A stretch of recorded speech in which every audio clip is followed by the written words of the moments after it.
Buenas noches, mi nombre es Mauricio Pérez. Hoy vamos a hablar sobre modelos del desarrollo dominante. ¿Sí? ¿Qué es el modelo del desarrollo dominante? Entendemos por dominante, ¿sí?, cuando una persona, o en este caso no hablemos solo de personas, sino que hablemos de países, predominan o son superiores a los países inferiores, igual que las personas. Hay personas que en este momento se creen superiores a los demás. ¿Por qué? Porque son de otra raza, son de un color distinto, porque tienen una capacidad económica totalmente distinta, ¿sí? Entonces, en los países, ¿cómo se identifica quién es el inferior, quién es el superior? Pues hablando del superior, están los países que tienen un desarrollo económico muy alto, que tienen un desarrollo, o sea, lo que en realidad hablamos como países desarrollados, y los inferiores, lo que hablamos y entendemos, lo que entendemos por países subdesarrollados. El primer hito histórico que podemos evidenciar en la lectura fue el Tratado de Tordesillas en 1533 entre las monarquías españolas y de Portugal, ¿sí?, en los cuales ellos se comprometían a conquistar o a llegar a nuevas tierras, ¿sí?, en donde las dominaban, y las denominaron periferias. En este momento ellos firman este tratado, y las periferias se ven comprometidas a enviar su materia prima para que ellos la transformen. De esta manera, cuando ellos devolvieran a las tierras nuevas, a los pueblos nuevos que conquistaban, devolvían la materia prima ya transformada, podían cobrar los productos muchísimos más caros. En este momento podemos evidenciar lo que aún sigue pasando. Nosotros, un país como Colombia, productor de grandes barriles de petróleo, enviamos el petróleo a Estados Unidos, el cual ellos nos venden a nosotros la gasolina o los derivados del petróleo a un precio muy, muy alto, con muchísimos impuestos.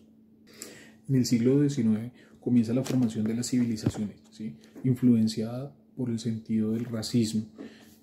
Entonces, para los dominantes, las razas tales como los indios, los mestizos, los negros, pues no eran razas atrasadas. Entonces, para ellos les daba el poder, digamos, para los dominantes, ellos tenían el poder de enseñarle, de infundirles culturas diferentes, lo que ellos llamaron como el blanqueamiento, ¿sí? Entonces, ¿qué pretendían ellos con el famoso blanqueamiento? Pues que ellos aprendieran sus costumbres, su cultura, sus religiones. Hoy en día aún seguimos viviendo esta clase de culturas, ¿sí? ¿Qué pasa? Nosotros en este momento nos dejamos influenciar por cualquier tipo de cultura. Entonces, los países desarrollados vienen y nos venden a nosotros, los países subdesarrollados, que podemos ser desarrollados, y adquirimos o nos metemos en la mentalidad de la cultura de ellos, ¿sí? Un ejemplo claro es hacer comparaciones. Por ejemplo, es que en los Estados Unidos utilizan tal cosa, nosotros también tenemos que utilizarlo. Eso es una influencia, un blanqueamiento, el cual nos están haciendo nosotros. Con el fin de la Primera Guerra Mundial y el famoso Tratado de Versalles, se acordó entre dichas potencias o entre dichos países que estos dominarían a los países que ellos denominaban salvajes y atrasados, hasta que ellos pudiesen gobernarse solos.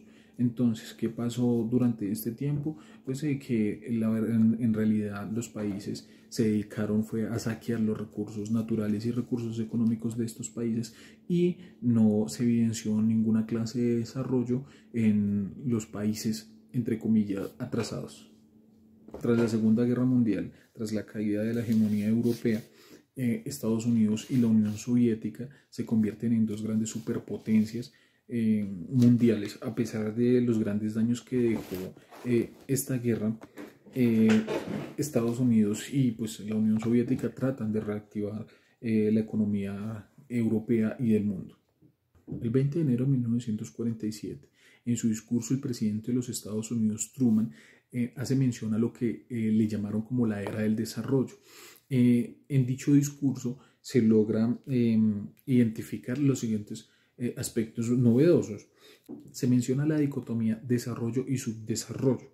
Se explica el subdesarrollo como fase previa al desarrollo, o sea, el subdesarrollo es transitorio. El desarrollo exige esfuerzo propio para superar sus metas y requiere cooperación entre otros países.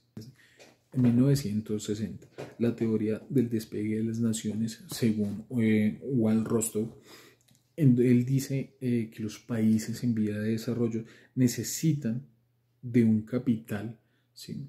Necesita de tecnologías y experiencias del proceso, pero pues estas necesidades tienen que suplirlas o tienen que ser aportadas por países que ya están en desarrollo. En conclusión, nosotros como sociedad nos estamos matando entre nosotros, estamos acabando con nuestro planeta, estamos acabando con todos los ecosistemas, no solo estamos acabando con nuestros hábitats. ¿Por qué? Porque nuestra ambición o nuestro problema de querer tener muchas cosas, el problema del consumismo, estamos haciendo que las grandes multinacionales acaben con grandes extensiones de bosques, que las petroleras inicien guerras en otros países.